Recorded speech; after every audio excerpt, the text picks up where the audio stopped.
Hello, grade 10th. Welcome to my YouTube channel. So, let us start our next topic. Before the next topic, I just want to tell you about the two terms, that is class interval and class mark.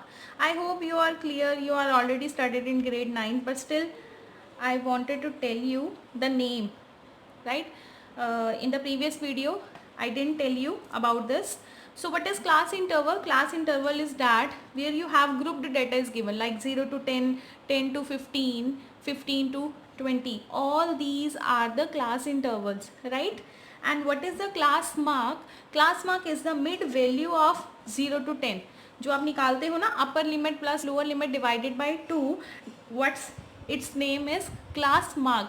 तो बेटा यहाँ पर कई बार आपको MCQ आ सकता है, कई बार नहीं आता ही है एमसीक्यू. स्टेटिस्टिक्स का एमसीक्यू ऐसा ही कुछ बनता है. सो वहाँ पर पूछ लेते हैं कि क्लास मार्क निकालो, ठीक है. तो अगर थोड़ा क्वेश्चन को कॉम्प्लिकेटेड करना है तो बेटा वो वहाँ पर क्या करेंगे 0 to 10, और इधर आपको दे देंगे, यहाँ आपको दे देंगे 0 to 10, 11 to 15, 16 to 20. तो यहाँ पर आपको ग्रुप्ड डाटा तो दिया जाता है, लेकिन क्लास इंटरवल्स आपके सेम नहीं है, तो आप उसको सेम करके फिर क्लास मार्क निकालते हो, ठीक है. इस टाइप से वो 1 मार्क का क्वेश्चन आपको पेपर में पूछ सकते हैं. What is class interval and what is class mark, right? So next we are going to do the next topic, that is median. So write down on your copy the median. What is median? First of all we will begin with the basic definition. We will begin with the individual series जो आपने पहले किया हुआ है, लेकिन फिर भी हमें रिकॉल कर लेना चाहिए, ठीक है. What is median? Median is the mid value of a given data which divides the data in 2 equal parts, right. तो write down the definition. So please student write down the definition. What is median? Median is the mid value of a given data which divides the data in 2 equal parts, or you can say in 2 equal groups, right? So when you were in 7th or 8th or maybe in 9th grade, when you are to find the median, let's recall that median. So there you have, suppose you have statement here. So students, suppose you have statement 1, 3, 3, 6, 7, 8, 9. What is the best way to find the median is, first of all you are to arrange the given data in ascending order. What is ascending order? When you have starting point is small number, then bigger number, then more bigger, then more bigger, ठीक है. So according to this statement it is already in ascending order. See the order 1, 3, 3, 6, 7, 8, 9. Clear? Now after this you have to count the number of terms, right? So what are the number of terms here? Number of terms are 1, 2, 3, 4, 5, 6 and 7. So write down number of terms equals to 7, and 7 is a odd number, right? तो यहाँ पर बेटा even odd का concept बहुत ज़्यादा important है. If the number is odd, the formula of median is median equals to n plus 1 upon 2, right? Median is n plus 1 upon 2, 7 plus 1 upon 2, 8 plus 2, 8 upon 2 equals to 4. Here you have median is 4. अब जो आपको एक ऐसी value मिल गई है 4, वो इसको 2 equal parts में डिवाइड करेगी. तो आप यहाँ पर फोर्थ वैल्यू देख लो, 1, 2, 3, 4. तो आपकी जो फोर्थ वैल्यू है that is 6. Fourth value is number 6. तो नंबर 6 जो है, ये जो वैल्यू है इसकी मिड वैल्यू है, और वो इसको 2 इक्वल पार्ट्स में डिवाइड करिए. तो देखो यहाँ पर भी 3 वैल्यूज हैं, यहाँ पर भी 3 वैल्यूज हैं. Clear? If your number are even, तो इवन की एग्जाम्पल देखो क्या होगी. तो बेटा here we have statement, before solving this, before counting the number of terms, you are to arrange this series in ascending order, ठीक है. arrange in ascending order, right? I know you know it very well, but these are the basic concepts. It should be clear कि हम individual series का median कैसे निकालते हैं. फिर हम डिस्क्रीट सीरीज़ पर आएंगे, फिर हम कॉन्टीन्यूस सीरीज़ करेंगे जो आपके सिलेबस में है, ठीक है. लेकिन बेटा एमसीक्यूज़ का कुछ पता नहीं होता, वो कहाँ से डाल दें, तो हमें सारा यहाँ पर कवर करना है, राइट. सो ये मैंने अरेंज कर लिया. अब ये काउंट करो कितनी टर्म्स हैं, 1, 2, 3, 4, 5, 6, 7 एंड 8. अब यहाँ पर आपके पास जो टर्म्स हैं that is even. So write down number of terms even, and for even terms median equals to n by 2th term plus n by 2 plus 1th term divided by 2। हमें दोनों की average लेनी है। देखो ना बेटा, obvious सी बात है, जो आपकी मिड वैल्यू होगी, मिड वैल्यू का कभी आप मीडियन निकाल नहीं सकते। सॉरी, जब आपके पास इवन टर्म्स होंगी तब आप मीडियन कभी निकाल नहीं सकते, क्योंकि इवन टर्म्स में हमें सेग्रीगेट करना मुश्किल हो जाता है कि आधे आधे हो जाओ, है ना। अगर 8 स्टूडेंट हैं तो मैं यहाँ पर मुझे कन्फ्यूजन होगी कि कहाँ पर कैसे मैं इसको हाफ हाफ करूँ, ठीक है, कि एक बच्चे को मिड में रख के बाकी भी इधर लेफ्ट में भी उतने ही हो, राइट में भी उतने हो, तो यहाँ पर प्रॉब्लम हो जाती है जब आपके पास इवन नंबर होता है। तो इवन नंबर के लिए आपका फॉर्मूला क्या है, n by 2th term plus n by 2 प्लस 1th टर्म बाई 2। अब देखो 2 terms, sum of 2 terms divided by 2, it means mid value की आपने एवरेज लेनी है, समझ गए। मिड वैल्यू की एवरेज लेनी है। एवरेज मतलब मीन लेना है। मीन कैसे निकालते हो, sum of terms divided by number of terms. तो यहाँ पर जब आपके पास इवन नंबर टर्म्स होती हैं तो वो आपके पास 2 मीडियन आते हैं। कितने मीडियन आते हैं, 2 मीडियन आते हैं। उन दोनों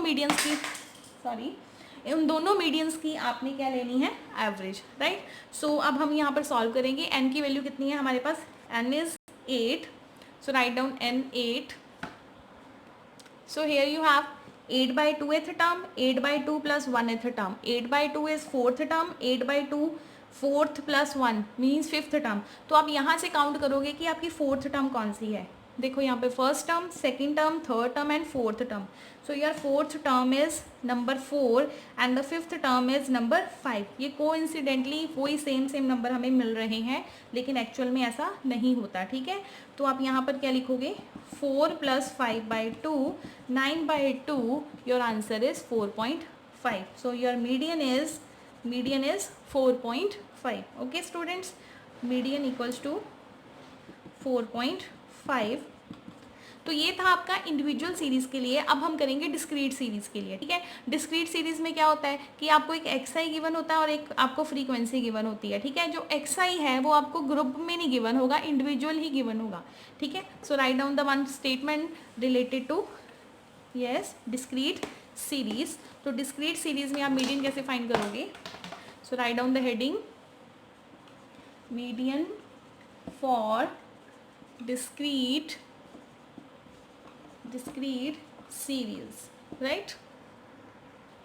तो बेटा डिस्क्रीट सीरीज के लिए सबसे पहले आपको क्या चाहिए, एक्स आई, फिर आपको क्या चाहिए, एफ आई। उसके बाद आप यहाँ पर एक नई टर्म करोगे, that is C F. C F is called cumulative frequency, right? So first of all let us discuss what is cumulative frequency. What is cumulative frequency? Cumulative frequency, CF means cumulative frequency, is the sum of all previous frequencies up to current point। देखो इसका क्या मतलब है, cumulative frequency is the sum of all previous frequencies up to current point। अब देखो अगर मैं इसको आपको जर्नल में डिस्कशन करके बताऊं कि ये है क्या चीज़, हमने क्या लिखा हुआ है, तो हम आपकी क्लास की एग्जांपल ही लेते हैं यहाँ पर। तो मैं यहाँ पर सपोज 1 से लेके 10 रोल नंबर्स को काउंट कर रही हूँ, ठीक है। तो मे आई रब दिस, ठीक है, प्लीज़ नोट इट डाउन। तो यहाँ पर देखो बेटा, आपका क्लास टेस्ट होता है, मान लो 10 मार्क्स का आपका टेस्ट हुआ है, ठीक है। 10 मार्क्स का टेस्ट हुआ, किसी स्टूडेंट के 5 नंबर आ गए हैं, ठीक है, किसी स्टूडेंट के 3 मार्क्स आए हैं, कई स्टूडेंट्स के 10 भी आ सकते हैं, किसी ने 8 मार्क्स लिए, किसी ने 2 मार्क्स लिए, और मान लो 0 किसी का नहीं आया। चलो ले लेते हैं 0 नंबर भी, ठीक है। तो कहीं होते हैं ना वीक स्टूडेंट, मैं नालायक नहीं कहूँगी, कई वीक स्टूडेंट होते हैं, उनको टाइम लगता है पढ़ने में। हाँ, अगर वो टाइम दें तो वो वीक कभी नहीं होंगे, ठीक है। तो लेकिन आप लोग पढ़ते नहीं मैथमेटिक्स को, बेटा टाइम देना पड़ता है। ये एक ऐसा सब्जेक्ट है, अगर आप इसको टाइम दोगे तो ये आपको बहुत कुछ देगा, ठीक है। वेरी इंपॉर्टेंट सब्जेक्ट, बहुत यूज़फुल सब्जेक्ट है, बहुत पैसा भी कमा सकते हो जिनका मैथमेटिक्स तेज होता है, ठीक है। आपको भी पता ही है कितने कितने आप पे करते हो ट्यूशन्स के लिए। तो अब देखो यहाँ पर देखो हम क्या कह रहे हैं कि अगर किसी के 5 नंबर आए हैं, अब देखो 5 नंबर किसी एक स्टूडेंट के नहीं होंगे, 5 नंबर वाले बहुत सारे स्टूडेंट्स होंगे। मैंने यहाँ पर XI को क्या लिया है, मार्क्स से डिनोट किया है, और FI को मैंने क्या लिया है, नंबर ऑफ स्टूडेंट्स। तो यहाँ पर हम क्या कह रहे हैं कि 5 मार्क्स वाले मान लो कि 3 स्टूडेंट थे, 3 मार्क्स वाले मान लो 4 स्टूडेंट, मतलब 4 बच्चों के 3 नंबर आए हैं। 10 मार्क्स मतलब जो टॉपर हैं क्लास में, टॉपर तो 2 और 3 ही स्टूडेंट्स होते हैं, तो मान लो टॉपर्स के 2 स्टूडेंट्स के आए 10 में से 10 मार्क्स। 8 मार्क्स ये जो होते हैं ना 8 वाले, ये बहुत सारे बच्चे होते हैं, इसमें मैं कहूँगी कि 50 बिलो 50% जो अबव 50% वाले स्टूडेंट 8 मार्क्स ले लेते होते हैं मैथमेटिक्स में।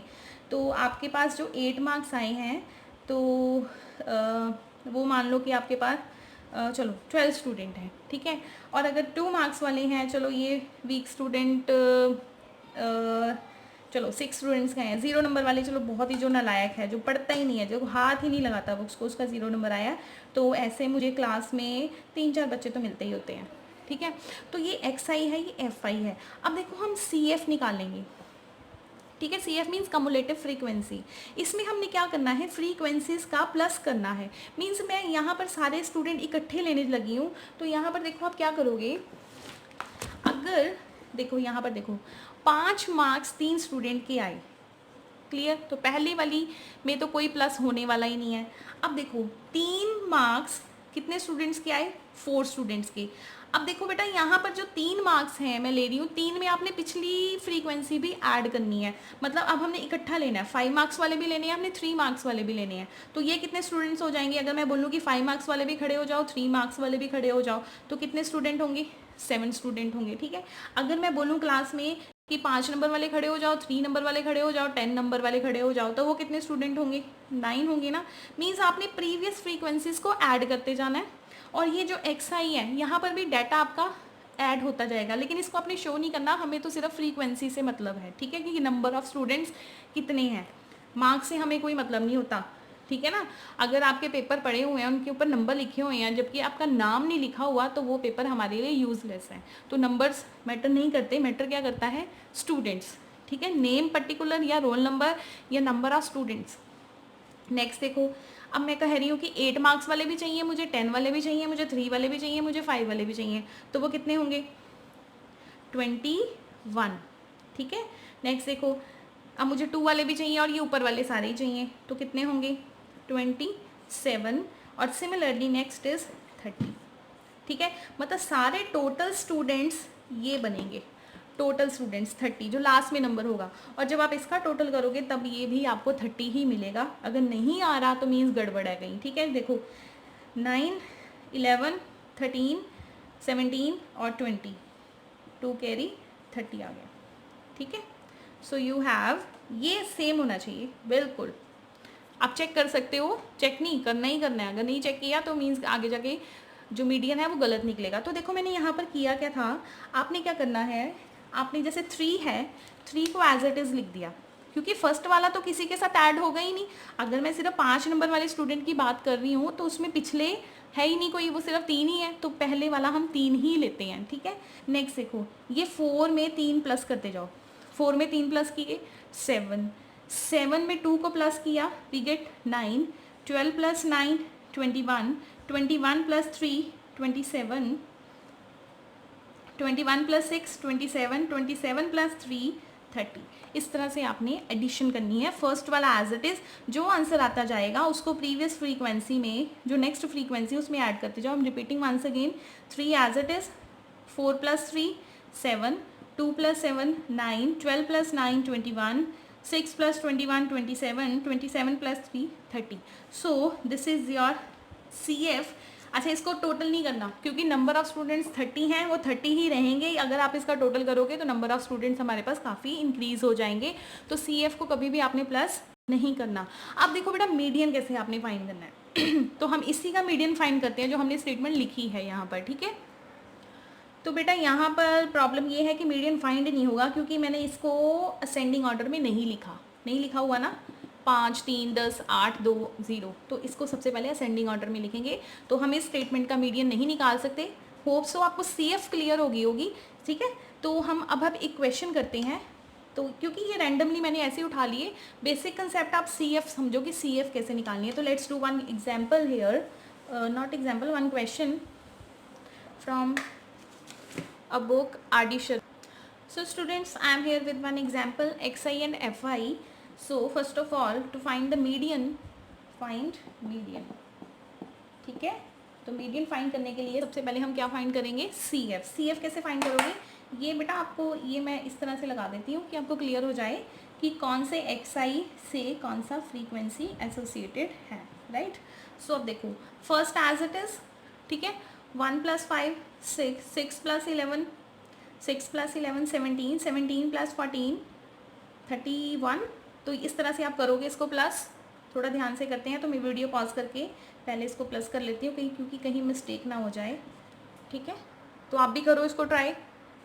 तो बेटा ये देखो मैंने इस तरह से प्लस कर दिया, let us recall it, 1 as it is, ठीक है, 1 + 5 6, 6 + 11 17, 17 + 14 31, 31 + 16 47, 47 + 13 60, 10 + 60 70, 70 + 70 140, 140 + 4 144, 144 + 1 145, 145 + 1 146 एंड 146 + 1 इज़ 147। तो अगर आप यहाँ पर इसका टोटल दिखाई दे रहा है तो आपको ये देखो, टोटल चेक करो इसका टोटल कितना है, 147, राइट। तो यहाँ पर ये आप देख सकते हो टोटल, ये देखो 147 है टोटल। तो अब हम मीडियन निकालेंगे, ठीक है। अब हमने ये चेक करना है कि सबसे पहले जो आपका टोटल आया है दैट इज़ 147, वो आपका इवन है या ऑड है, ठीक है। तो अगर ये ऑड है तो अब देखो यहाँ पर क्या है, जब भी आप डिस्क्रीट सीरीज़ के लिए करते हो तो अब आपने एक ही फॉर्मूला लगाना है दैट इज़ ओनली n/2, ठीक है।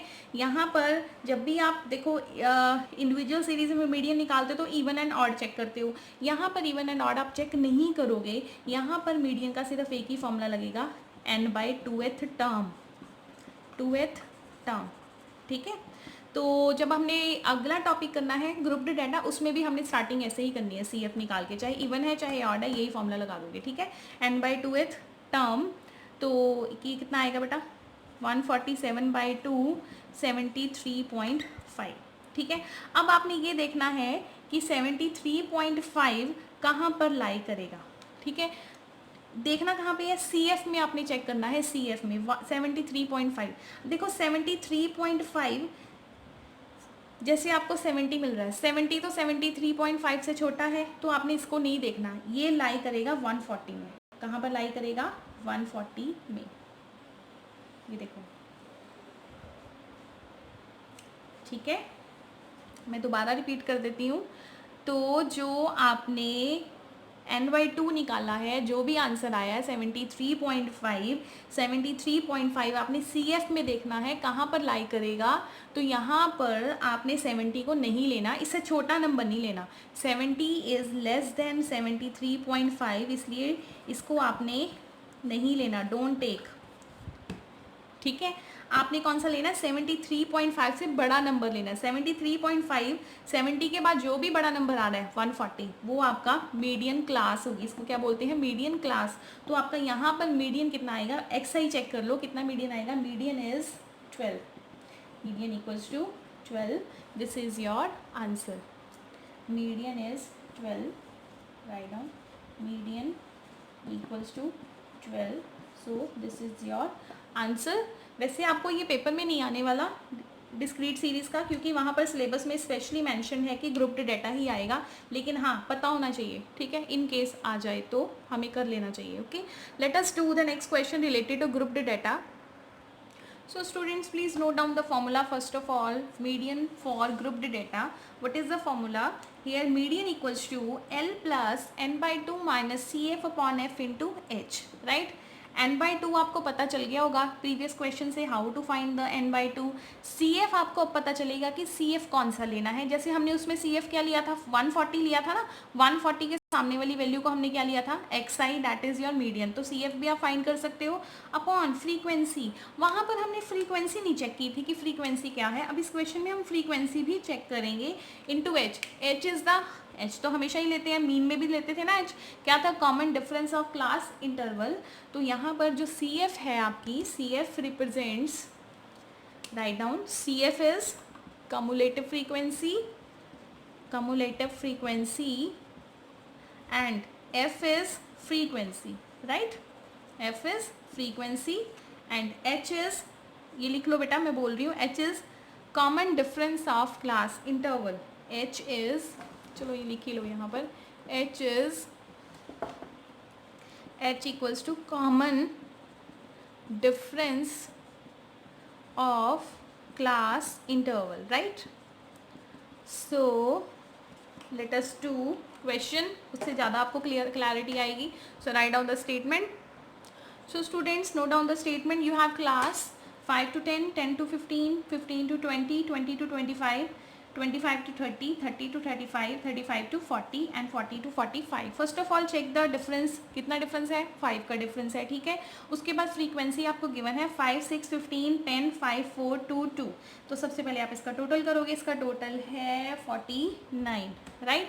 तो अब आप फाइंड करोगे CF, ठीक है। तो CF बेटा कैसे फाइंड करनी थी, जो फर्स्ट टर्म थी आपकी as it is 5 as it is, अब प्लस करते जाओ, 5 + 6 11, 11 + 15 26, 26 + 10 36, 36 + 5 41, 41 + 4 45, 45 + 2 47, 47 + 2 49। तो चेक कर लो, बोथ आर सेम, तो मीन्स आपने यहाँ पर मिस्टेक नहीं की है, दोनों आपका ठीक आ रहा है, ठीक है।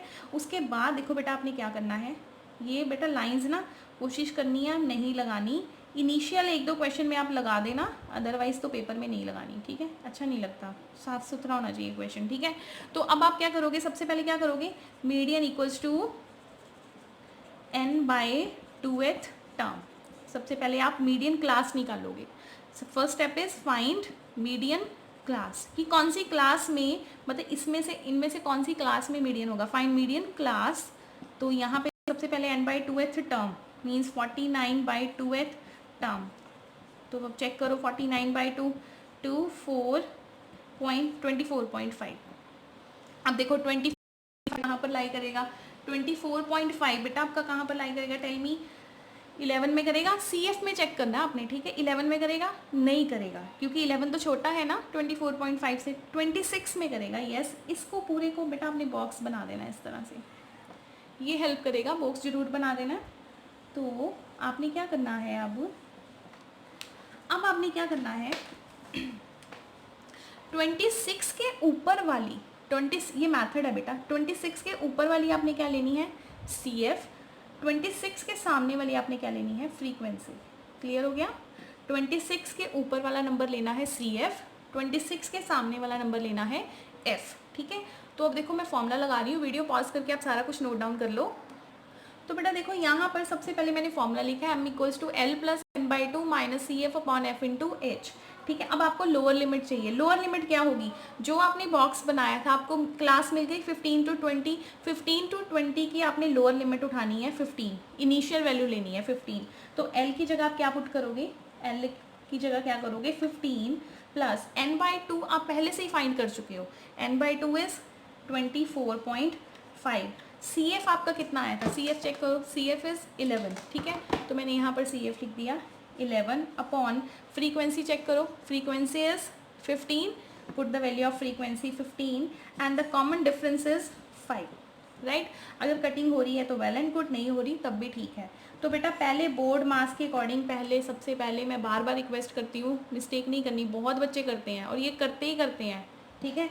जैसे उनका बर्थ राइट है, करनी है, बोर्ड मास लगाना है बेटा, पहले ये सॉल्व करोगे, उसके बाद उसमें 15 ऐड ऑन करोगे। 24.5 - 11 करो, 24.5 में से 11 माइनस करो, 30, यू हैव 13.5, ठीक है। 13.5 डिवाइडेड बाई 3, 13.5 को आप 3 से डिवाइड करोगे। तो बेटा यहाँ पर मैंने क्या किया, डेसिमल को रिमूव करके 10 लगा लिया और 3 से ये 135 कैंसिल हो गया। तो ये आ गया आपका 4.5, 15 plus 4.5 equals to 19.5, that is equal to median. तो ये आपका क्या आया है, median equals to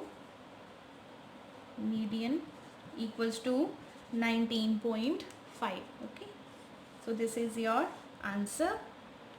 So in this way you can find the median. Now I'm going to give you homework.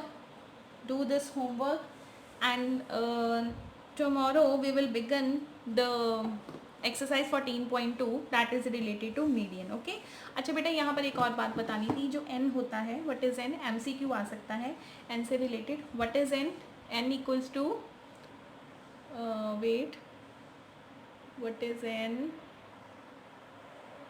n equals to summation f, means frequency को plus करते हो तो आपको क्या मिलता है, n. ये भी लिख लो बेटा कॉपी पर, n equals to summation f. ठीक है, MCQ आ जाते होते हैं, बेसिक्स के ही आते हैं बेटा MCQs. ठीक है, लेकिन इस बार तो उन्होंने थोड़े लेंथी डाल दिए थे, तो पेपर भी काफ़ी लेंथी हो गया था, कंप्लीट भी नहीं हो रहा था बच्चों से. तो वहाँ पर ये है कि उन्हीं स्टूडेंट्स का कंप्लीट हो पाया पेपर जिनको टिप्स पे सारे क्वेश्चंस आते थे. तो नहीं तो पेपर में बेटा क्वेश्चंस अगर बुक से बाहर का क्वेश्चन आ जाए तो आपको सोचने में भी टाइम लगता है कि क्वेश्चन को करना कैसे है. लेकिन वहाँ पर जो 20 MCQs है ना, वो बहुत टाइम आपका लेकर जाएंगे, क्योंकि इस बार उन्होंने सारे क्वेश्चन सॉल्व करने वाले डाल दिए, उन्होंने बेसिक्स वाले डालने ही नहीं. But in general MCQs basics से रिलेटेड ही होने चाहिए, जिसको सॉल्व करने में कम टाइम लगे और वहाँ से बच्चों की नॉलेज का भी पता चले कि उनको एक्चुअल में मैथमेटिक्स की कितनी नॉलेज है. बट उन्होंने इस बार क्वेश्चंस ही डाल दिए सॉल्व करने वाले. बट लेट्स सी, वो फर्स्ट टाइम था, अब नेक्स्ट टाइम से देखो कैसे क्वेश्चन आते हैं, लेकिन आपको बेसिक्स क्लियर होने ज़रूरी हैं. Okay students, stay tune, stay home. Thank you.